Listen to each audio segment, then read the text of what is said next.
Hello. I just got paused again, which is a little annoying. But anyway, how are you? What is this, day 5? Wow. How quickly is that time going? It's just like, whew, blink and it's gone. And all that writing we need to get done. So how is your writing going? Are you getting plenty done? I hope so. So 1,500 words. I think I've managed to get to the 1,500 words, so that's a bonus. Now I just have to make it readable, as I just wrote in the in our Facebook group. So yeah, that's my challenge for today, making it readable and working on an image. Now I started working a little bit yesterday because I knew I was going to be talking about it today. Now I've got a massive amount of notes that I wanted to talk to you about when it comes to images. So good morning. Let me know who's here. Feel free to put a comment down in the chat and I'll try and keep an eye on it. So when it comes to images, why are images in your blog posts quite important? Well, because we're humans and we tend to like images. That's one reason. And so it attracts people's attention. So ultimately, this blog isn't just going to live on your website and be a little lonely cowboy. It's actually going to be spread out into the world. It's going to be spread around the internet, usually on things like social media. And when that happens, what social media does is grabs the image, and in particular the feature image. Hey Ken, hey Bev. So making sure that feature image, which is generally the one that will sit at the top. Hello Frankie, yes, 5 p.m. in America, excellent. We have to work on that image because that's the one that everyone's going to see. That's what's going to attract people to jump over and have a look at what you've been writing, this amazing piece of content that you want to share with them. So that feature image is important. In saying that is actually because we are creatures of habit and we scroll as humans. We like to, you probably do it just like me. You may not even read from the start to the end. You'll start reading at the beginning and then you'll scroll to see, what is this about, and then you'll come back to the top. So if you have images, that'll break it up a bit, makes it easier for people to consume, and they get a better idea of what's going on in the blog post that you've written. The other thing to think about that is to try and make sure that those images are when you're scrolling, so when you've got a page full of things on your computer, the next time you scroll, you want to make sure there's an image the next time people have scrolled a page's length. Does that make sense? So we call what sits above the fold, which is what's on your screen when somebody first lands on your website. That's sort of above the fold. But if you were to scroll below the fold, that first scroll where you get a full screen, you should have an image there. That's sort of the general idea. I would also say if you don't want to put an image there, you could also break it up with things like bullet points, that kind of thing. So just finding a way to break up the text so that it's not just great big clumps of text, because they're not here to read a novel. They're here to read your blog post and you want to make it as easy as possible. So that's how to use the image a little bit. What kind of image should you use? Well, ones where they have a face in it are actually studies have shown that they're very popular, because we as humans from the time we're born, that's one of the things, the first thing we focus on is your mother's face and other people's faces, and in particular the eyes. So depending on what your blog post is about and what your message is will depend on what kind of face you want, where you want the eyes to be looking, things like that. So if you were trying to get people to hire a camper van, for example, and you had a picture of a camper van and a picture of people, where the eyes go is actually where the studies have shown that people looking at that image will go. So if you have a picture of somebody who is looking, they're not completely necessarily looking sideways, but as in the side of their face, but you can sort of see their eyes and you can see that they're looking over there, and over there is the camper van that they've just hired, then those of us observing that image will actually follow where the eyes are going. So they end up looking at actually the product. So if you're selling a product and it's a product that you have in your image, something to do with your blog post, then looking over there, or having the eyes of the person that's in the image looking towards the product is actually a really good idea, because that will draw the people who are looking at it to the thing you actually want them to look at, which is your product, your camper van, whatever it is. So think about that. Now, how are you going to create an image? Well, you can go to a place like Canva. Now, over in the resource centre, I have put a link to Canva. Canva is an awesome service. I wish it had been around for longer. It's only been maybe 4 years or something. So, and it is getting better and better, and right now it's pretty cool. It's quite awesome, actually. So for free, you can go in and do some pretty crazy things. If you have a look at the short video, you'll be able to see that. It's particularly set out to help you create images for all of the different social medias. So the site has all the different sizes if you need that, which we'll probably get into a little bit more next week.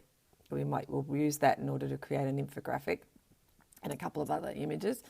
But in this case, you can go in and choose the blog. I think there's one that's called blog title, something like that. And that should give you the standard sort of size that you would want in your blog post. And you can then either use the images that they provide, use your own images or whatever, and then put text or something like that over it. Which then brings me back to what to do with that image. So you're in Canva, you've got an image, which, by the way, you can either get from them. They've got a bunch of free ones and paid ones.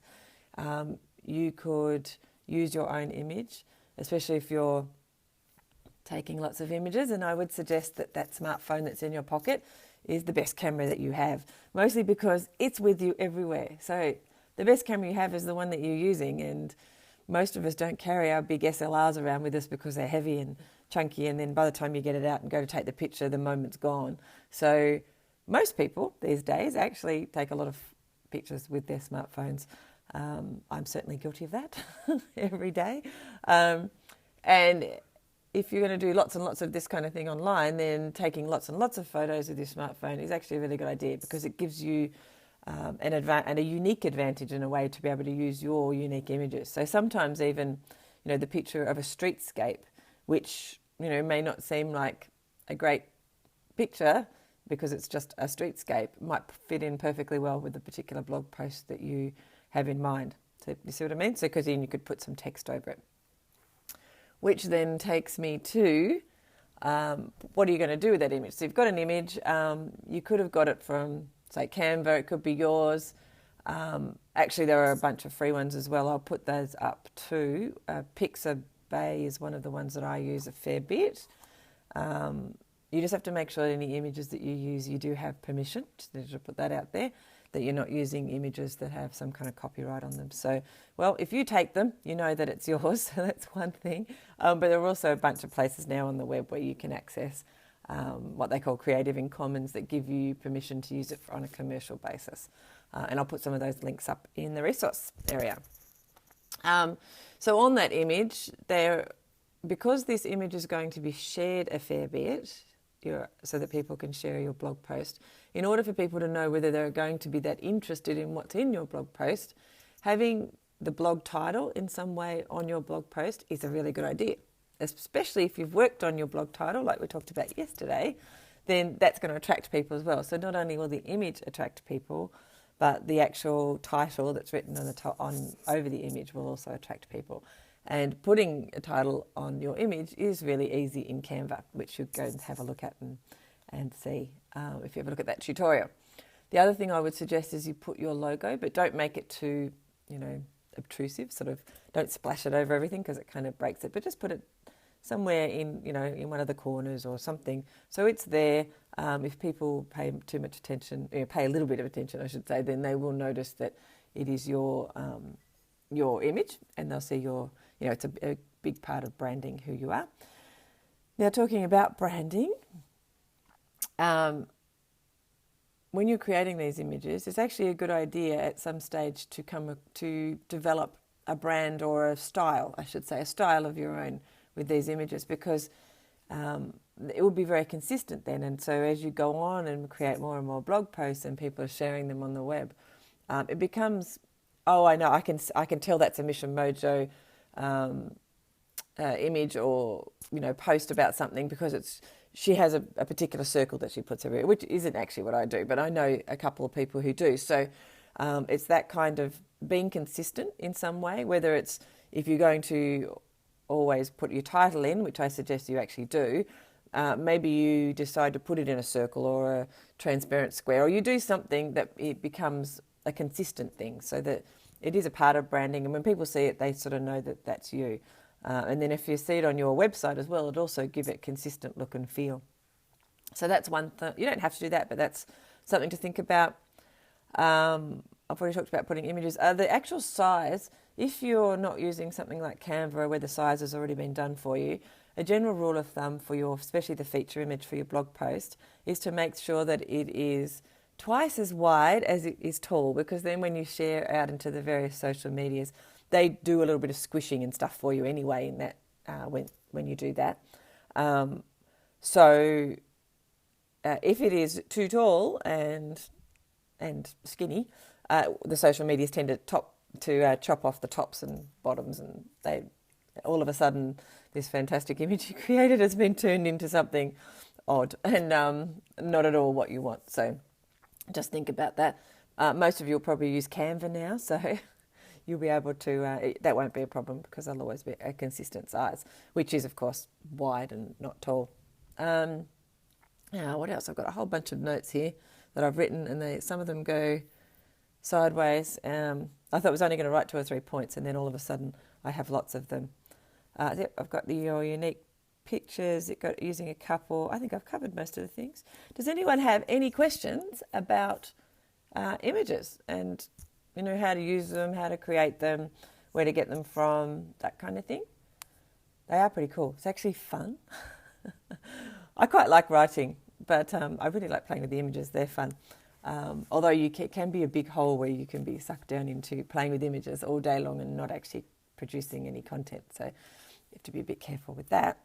So has that helped a little bit with the images and what to do and sort of some of the things to think about? Obviously, making the image in some way related to what you've written about is a good idea, but also eye-catching. So whether it's a black and white image with coloured text on top, or a very bright image with, white or black text on top, whatever kind of works, but making it sort of a bit eye-popping so that it catches people's attention, especially when it's in, a newsfeed in social media, but also making sure that in some way it's consistent, either with your heading, because sometimes your heading can be playing with words, so you could do that, or consistent with actually what you've written is a good idea too, because people don't want to see, an image of kittens have a title that doesn't have much to do with kittens or whatever, and then you get over there and you think,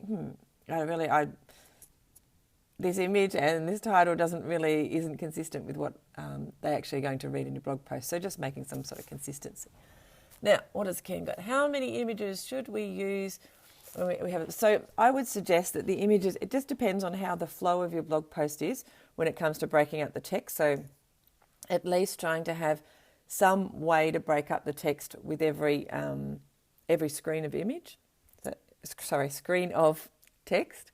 So every time you scroll down, there should be an image, or you could use, a quote thing to break it up.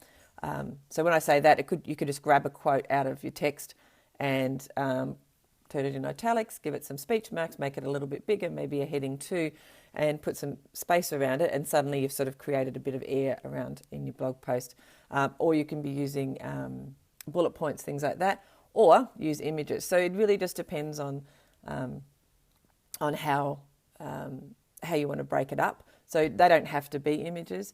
So there's no strict guide, but it's more to do with what you can see and whether it's flowing.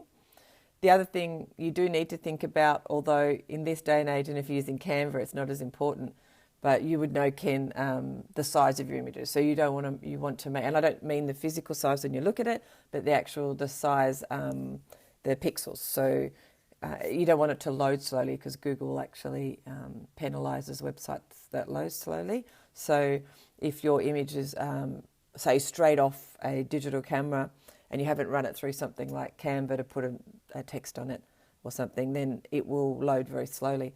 And not only Google will penalise you, but people looking at it are going to penalise you as well. So making sure your images aren't too big. Most of you probably won't have that problem now, especially if you're using something like Canva first, because it will compress the images before you actually put it onto your blog post. Does that help, Ken? To read the questions, I have to get up and look down. So yeah, so a lot of my blog posts only even have that one feature image, and then using things like the other techniques to break up the text. So it doesn't really matter that much. It depends on what you're talking about. For you, you're in the tourism industry, and pretty images of lovely places is actually quite a thing. And I guess if people are thinking about hiring a camper van, they really would like to look perhaps inside, or so it depends also, what you're actually going to do in your blog post. And I was just trying to remember, it was about taking great trips around Tassie. So you probably have lots of images of beautiful places in Tasmania, perhaps with people looking at the camper van would be a good idea. Excellent. Oh, glad that's helped. So has anyone else got any other questions? More than welcome to help you out before I go out for my run in a minute. Hence my hair is up, ready to go, shoot out the door. Are you enjoying it? Are you getting some things done? Is it actually making sense? Oh, hello, Amanda. Are you actually achieving something here? You're actually starting to create some worthwhile content that you're going to be able to use. I hope so, because I am, which is great. All right, so if you don't have any more questions at the moment about Canva or about images, don't forget you can go and have a look at the tutorial, which is over at the Resource Centre. Let me know if you have any problems over there. There's Amanda saying, hi, Amanda. And if there's anything else that I can help with, like if you want me to do any other tutorials about different things, let me know. I'll throw up the links to a bunch of other websites you can go to get images. Again, use Google. Google is pretty amazing. Oh, thanks for the thumbs up. Google's pretty amazing when it comes to being able to help you create the best image for this, or, I often will type in best practice for X, because there are people out there who are doing... you're ready to change the title. Yeah, no, that's not uncommon, Ken. But there are people out there who, just like you, are creating stuff. And as a result, there are other people out there who are saying, well, there's an audience for people wanting to know how to do a great blog post, how to do a great image for a blog post. And so if you Google best practice for images on blog posts, you'll come up with stuff, because there will be people out there doing what you're doing, creating blog posts, to provide fantastic content for their audience. So at that moment in time, you are their audience, and you can make the most of that. And I would encourage you to do so. So I will go and put some things in the Resource Centre for you. Hopefully they'll be useful. And you're going to keep writing, because they're coming down to the crunch side of this week. We've only got a couple of days left for us to make sure we get those 1,500 words plus up. And hopefully get at least a nice feature image, and maybe one or two images sprinkled amongst that text, depending on how you want to lay it out. And then I'm looking forward to actually looking at them and to reading your blog posts. They're going to be awesome, I'm sure. And then next week we're going to get, from Saturday, we're going to get right into working out how to put that fantastic piece of work you've done and put it to work out there on the web. And as you can tell, I'm pretty excited about that bit. That's the bit I really enjoy. So, yeah. All right. Thanks so much for being here. If you don't have any more questions, I will go.